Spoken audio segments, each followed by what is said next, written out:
Hello Aquarius, Sun, Moon, Rising, and Venus signs. Kamusta po kayo? Sana po ay nasa mabuti kayong kalagayan.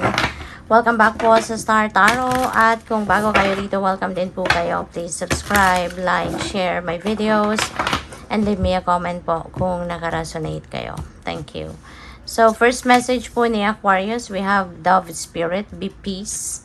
Ayan. So, maaari, no, ng iba sa inyo dito, this is what you are seeking sa ngayon. Baka gusto mo talaga na magkaroon kayo ng maramdaman ninyo yung kapayapaan sa inyong dibdib, sa inyong isipan, mawala yung ano ninyo, mawala yung, ang tawag dito, mawala yung bigat, mawala yung, baka kasi merong mga bumabagabag, no, sa isip at sa puso ninyo. Kaya this is what you are seeking, no, magkaroon kayo ng kapayapaan.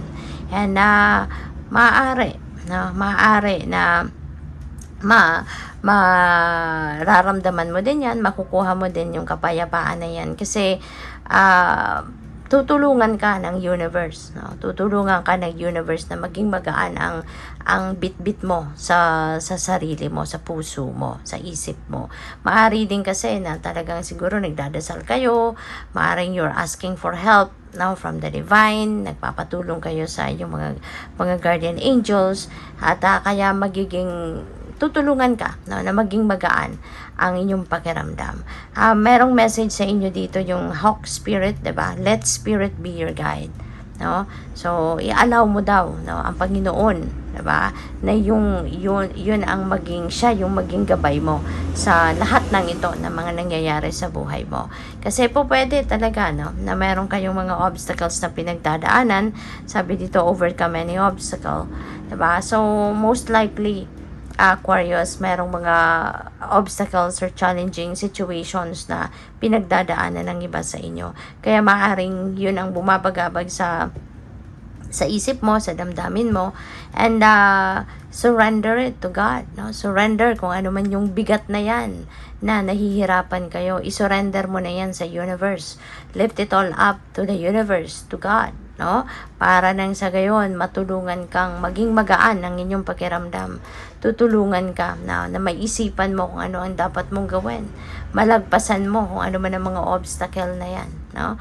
Kasi kapag nagsusurrender tayo, kapag inaalay nating lahat yan, no, ng lahat ng mga ganyan, mga problema, difficulties sa buhay, kapag inaalay natin sa Panginoon yan, kahit mabigat, no, alam natin sa isip natin na mabigat ang problema, pero yung mararamdaman mo magaan, diba? Gagaan, lilipas ang araw, lilipas ang mga oras na magiging magaan ang inyong pakiramdam, no?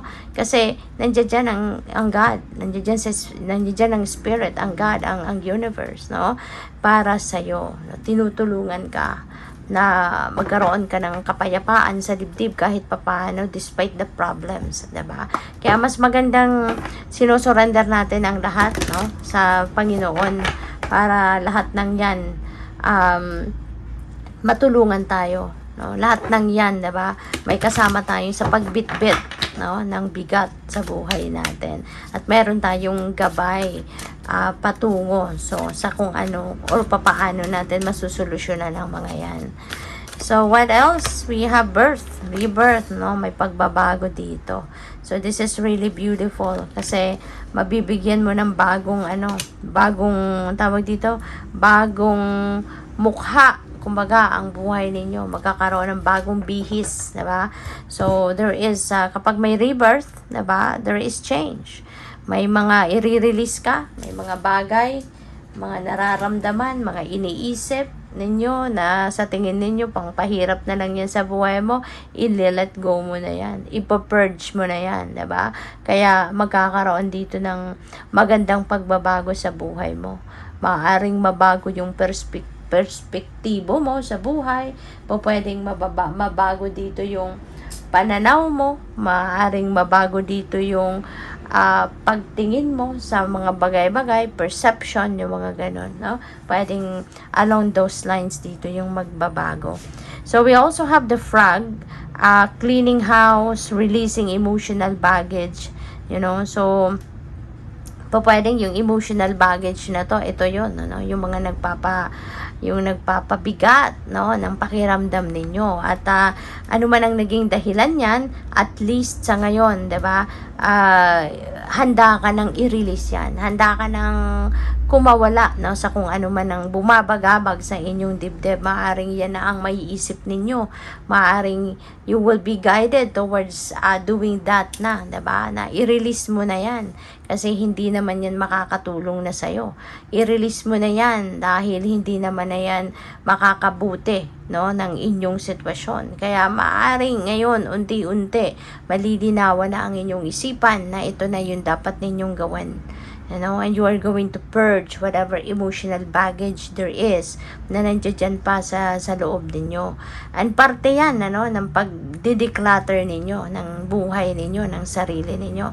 Kasi feeling ko, yung itong cleaning house na to, hindi lang ito yung house na literal na bahay ninyo ang lilinisin ninyo, but also, 'di ba, yung ano ninyo, yung sarili mismo ninyo, 'di ba? Pwedeng talagang i-declutter mo din, no? Yung isip, yung puso mo, anything that is negative in there, no? You're going to release them, you're going to let it go, you know? So, at saka, no, yung bahay mo talaga, yung living space mo, yung physical living space mo, work space mo, so most likely, yan ay lilinisin mo din, no? Yan ay i-organize mo sa ngayon.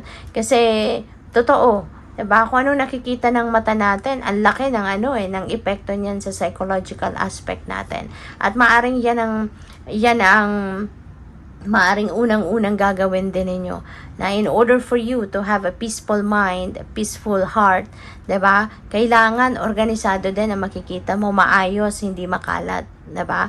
Kaya siguro baka sa bahay ninyo, sa sobrang busy ninyo, sa sobrang alam mo 'yon, daming ginagawa, baka hindi ninyo naaayos ang bahay, hindi nalilinis, kaya maaari ngayon 'yun ang una ninyong gagawin, 'di ba? Na para magkaroon din kayo ng kapayapaan sa isip at sa puso ninyo, kailangan 'yung nakikita ninyo din malinis, maayos, no? Kaya maglilinis siguro kayo ng bahay. So, trust, ito din yung importante, 'di ba? Na magtiwala kayo sa universe, sa Panginoon, sa Spirit, iisa lang sila, iisa lang 'yan, si God lang 'yan, ano? Kapag sinabi kong universe, divine universe, spirit, 'di ba? Si God lang 'yan. So, 'yun, magtiwala kayo sa kanya. Okay? Magtiwala, importante na magtitiwala kayo sa kanya. Kasi siya naman 'di ba ang nagtitimon ng lahat. Siya yung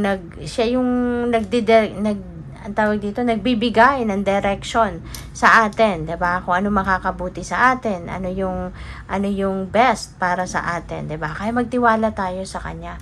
Kasi meron din siyang plano para sa atin. Okay? Meron siyang plano at magtiwala tayo na ang kanyang plano para sa atin ay kung anong makakabuti para sa atin. 'Di ba?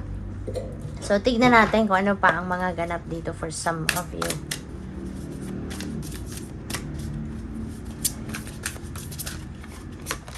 So, we have 3 of swords. Ayan. So, may heartache, heartbreak. No? Maaaring isa ito sa, baka ito yung pinoproblema ninyo or baka isa ito sa mga pinoproblema ninyo. 'Di ba? Nagkaroon kayo dito ng gutay-gutay ang puso, pero wala nang fresh blood. So, tapos na to. Tapos na to, matagal na to. No? Pwedeng it's been quite some time na, pero yun lang, hindi pa naaalis sa puso ninyo yung sakit, no, yung bubog nandiyan pa rin. Maring paminsan-minsan, 'di ba? May mga ulan, so paminsan-minsan siguro naiiyak pa rin kayo. Minsan parang bumabalik-balik pa rin, nare-refresh, no, ang pakiramdam ninyo, parang bumabalik kayo doon sa dating ninyong naramdaman sa pangyayaring ito, no? Kung ano man ang naramdaman ninyo rito, maaaring nare-refresh kayo paminsan-minsan, no? Kaya yun, medyo mahirap, no, ang pinagdadaanan talaga ng iba sa inyo rito. So, but healing takes time, no? Kaya kailangan mo lang na ipagdasal mo yan, 'di ba? Ask for help from the universe, 'di ba? At one day, minsan pagising mo, pwede mong maramdaman na lang na wow, 'di ba? Ang gaan na ng pakiramdam mo. Maluwag na yung ano ninyo, yung dibdib ninyo, yung isip ninyo maaliwalas na. Parang mararamdaman ninyong wala na yung sama ng loob, wala na yung sakit, Yung ganun, no? Kaya walang imposible kay God, no? Walang imposible sa Kanya.